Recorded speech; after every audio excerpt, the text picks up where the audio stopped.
ಸಿದ್ದರಾಮಯ್ಯ ಬರಗಾಲದ ಪರಿಸ್ಥಿತಿ ಇದೆ, ರೈತರಿಗೆ ಬೆಳೆ ಸಿಗ್ತಾ ಇಲ್ಲ. ಇಂತಹ ಸಂದರ್ಭದಲ್ಲಿ ಕೃಷಿ ಸಚಿವರೇ ಇಲ್ಲ, ಒಬ್ಬೊಬ್ಬರ ಮೇಲೆ ಎರಡೆರಡು ಖಾತೆ ಮೂರು ಖಾತೆ ಕೊಡುವಂತ ಕೆಲಸ. ಹೌದೌದೌದು, ಅದೇ ನೀವು ಹೇಳಿದ್ದು. ಕೃಷಿ ಸಚಿವರು ಭಾಳ ಅವಶ್ಯಕತೆ ಇರಬೇಕಾಗಿತ್ತು. ಅದು ಒಬ್ಬರೇ ಅಲ್ಲ, ಪ್ರತಿಯೊಂದು 33 ಜನ ಸಚಿವರು ಇರಬೇಕಾಗಿತ್ತು. 33 ಜನಕ್ಕೂ ಕೆಲಸ ಅದೊಂದೇ ಅಲ್ಲ, ಎಲ್ಲ ಜಿಲ್ಲಾ ಸಚಿವರುಗಳು ನೇಮಕ ಆಗಬೇಕಾಗಿತ್ತು. ಎಲ್ಲ ಜಿಲ್ಲೆಗಳಿಗೂ 13 ಜನ. ಇದು ಮುಖ್ಯಮಂತ್ರಿಗಳು ಕೇಳಿದ್ರೆ ನಂದೇನಿಲ್ಲ, ಅವರು ಹೈಕಮಾಂಡೇ ಮುಖ್ಯಮಂತ್ರಿಗಳನ್ನು ತೆಗೆಯೋದು, ಮಂತ್ರಿಗಳನ್ನ ನೇಮಕ ಮಾಡೋದು. ಮುಖ್ಯಮಂತ್ರಿ ನೇಮಕ ಮಾಡೋದಾದರೆ ಇದೆಂಥ ಪ್ರಜಾಪ್ರಭುತ್ವ, ನಿರಂಕುಶ ಪ್ರಭುತ್ವ. ನಿಜವಾಗ್ಲೂ ಇದು ಅತ್ಯಂತ ಅಪಾಯಕಾರಿ ಬೆಳವಣಿಗೆ. ಈಗ ಸಿದ್ದರಾಮಯ್ಯನ ಕೆಳಗಿಳಿಸಿದ್ರಿಂದ ಆಡಳಿತ ವ್ಯವಸ್ಥೆ ಕುಸಿದಿದೆಯಾ ಅಂತ? ಖಂಡಿತ, ಬೇರೆ ಮಾತೇ ಇಲ್ಲ. ಒಂದು ರೀತಿ ಒಣಗೋಗಿದೆ ಆಡಳಿತ. ಫಲವತ್ತಾಗಿದ್ದಂಥ ಭೂಮಿ ಮಳೆ ಇಲ್ಲದೆ ಬಿಸಿಲಿಲ್ಲದೆ ಒಣಗುತ್ತಲ್ಲ, ಆ ಪರಿಸ್ಥಿತಿ ಆಗಿದೆ. ಇದೇ ಬರ್ತಾ ಇಲ್ಲ, ಅದರ ಪರಿಣಾಮ ಎದುರಿಸ್ತಾರೆ, ಶಕ್ತಿನೇ ಬರ್ತಾ ಇಲ್ಲ. ಅವ್ರಿಗೆ ಸೇರಿದ್ದು ಎದುರಿಸಬೇಕಾದ್ದು ಮುಖ್ಯಮಂತ್ರಿಯವ್ರಿಗೆ ಸೇರಿದ್ದು, ಸಂವಿಧಾನದ ಪರವಾಗಿ ಮುಖ್ಯಮಂತ್ರಿ ಆಗಿದ್ದಾರೆ, ಅದು ಅವ್ರಿಗೆ ಸೇರಿದ್ದು. ಈಗೇನು MLC ಮೊಕದ್ದಮೆ ಹಾಕಿದ್ರಲ್ಲ, ಎಲ್ಲಿ ತನಕ ಬಂತು ತಿರ್ಗಾ ಏನೋ ರಿಸಲ್ಟ್? ಈಗ ಈ ಉಳಿದಂತ 5 ಸ್ಥಾನಗಳಿಗೆ MLC ಎಲೆಕ್ಷನ್ ಆಗ್ತಾ ಇದೆ. ತಮ್ಮ ನಿಷ್ಠೆ ಪ್ರಾಮಾಣಿಕತೆ ಹೋರಾಟಕ್ಕೆ ತಮ್ಮನ್ನ ಇಲ್ಲ ನಾನು ಪ್ರಾಮಾಣಿಕವಾಗಿ ಒಬ್ಬನ ಹತ್ರ ಹೋಗಿ ನನಗೊಂದು MLC ಕೊಡಿ ಅಂತ ಕೇಳಿದ್ರೆ ನನಗಿಂತ ಅಗೌರವ ಮತ್ತೊಂದು. ಅಲ್ಲ, ತಮ್ಮನ್ನ ಬಯಸಿ ಬರುವ ಸಾಧ್ಯತೆ ಇದೆಯಾ ಸರ್? ಇಲ್ಲ ನಿಮ್ಮನ್ನು ಪರಿಗಣಿಸಿದ್ರೆ ಇಲ್ಲ ಅವರು ನಾವ್ ಯಾರು ಅಂತಲೇ ಅವ್ರಿಗೆ ಗೊತ್ತಿಲ್ಲ. ಸುಮ್ನೆ ಯಾಕೆ ನೀವು ಇಲ್ಲವೇ ಇಲ್ಲ. ನಿಮಗೆ ಒಂದು ಸತ್ಯ ಹೇಳ್ಬಿಡ್ತೀನಿ ಕೇಳಿ. ಸಿದ್ದರಾಮಯ್ಯನ ಬಗ್ಗೆ ಬಹಳ ಅಭಿಮಾನ ಹೊಂದಿದ್ದೀರಾ, 5 ಸ್ಥಾನ. ಇಲ್ಲ, ಸಿದ್ದರಾಮಯ್ಯನ ಬಗ್ಗೆ ಅಭಿಮಾನ ಅಂತಂದ್ರೆ ಸಿದ್ದರಾಮಯ್ಯನವರಿಂದ ನನಗೇನು ಅನುಕೂಲ ಆಗಬೇಕಾಗಿಲ್ಲ.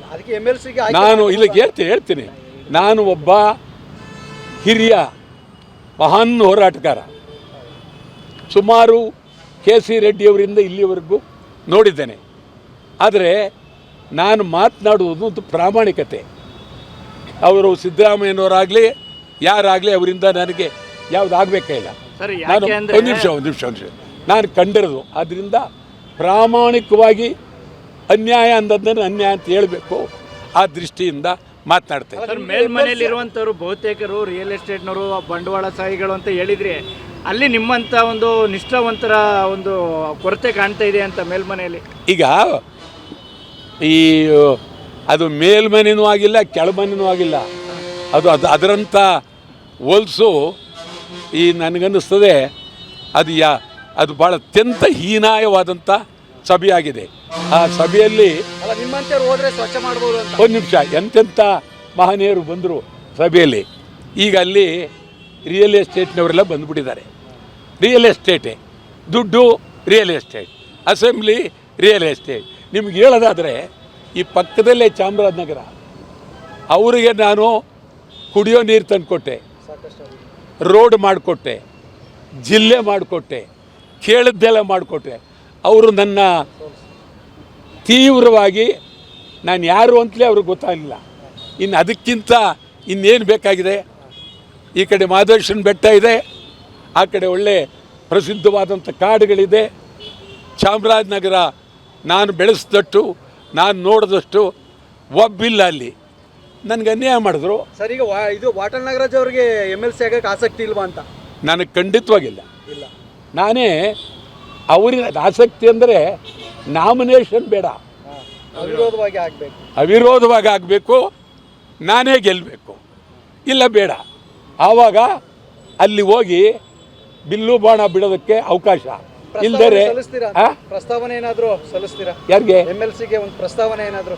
ಯಾರಿಗೂ ನಾನು ನನಗೆ MLC ಕೊಡಿ ಅಂತ ಖಂಡಿತವಾಗಿ ಕೇಳೋದಿಲ್ಲ, ಆಯಿತಾ? MLC ಬಂದರೆ ಚುನಾವಣೆಗೂ ನಿಲ್ಲಕ್ಕೆ ಹೋಗಲ್ಲ. ಯಾಕೆ ಗೊತ್ತಾ? ಪದವೀಧರರು ದುಡ್ಡು, ಉಪಾಧ್ಯಾಯರು ದುಡ್ಡು, ಎಲ್ಲರ ದುಡ್ಡು. ಒಂದೊಂದು ಉಪಾಧ್ಯಾಯರಿಗೆ 9,500 ರೂಪಾಯಿ 10,000 ರೂಪಾಯಿ ಒಂದೊಂದು ಇವ್ರಿಗಿದು.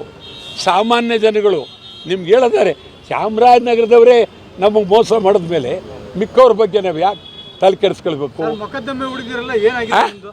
ಮೊಕದ್ದಮೆ ಹೂಡಿದಿರಲ್ಲ MLC ಏನಾಗಿದೆ? ಇನ್ನೂ ಹೂಡಿಲ್ಲ, ಎಲ್ಲ ರೆಡಿ ಆಗ್ತಾ ಇದೆ. ಅದು MLCಗೆ ಇರೋದು 6 ವರ್ಷ, ಈಗಾಗಲೇ 8-9 ತಿಂಗಳು ಕಳೆದಿದೆ. ಮೊಕದ್ದಮೆ ಹಾಕಿದ್ರು ಅದು ಮುಗಿಬೇಕಾದ್ರೆ ಒಂದು 3 ತಿಂಗಳು. ಒಂದು ಅದ್ಭುತವಾದಂಥ ಪರಿಣಾಮ ಬರುತ್ತೆ, ನೀವೆಲ್ಲ ನೋಡೋರಿ, ಅದ್ಭುತವಾದ ಪರಿಣಾಮ ಬರುತ್ತೆ.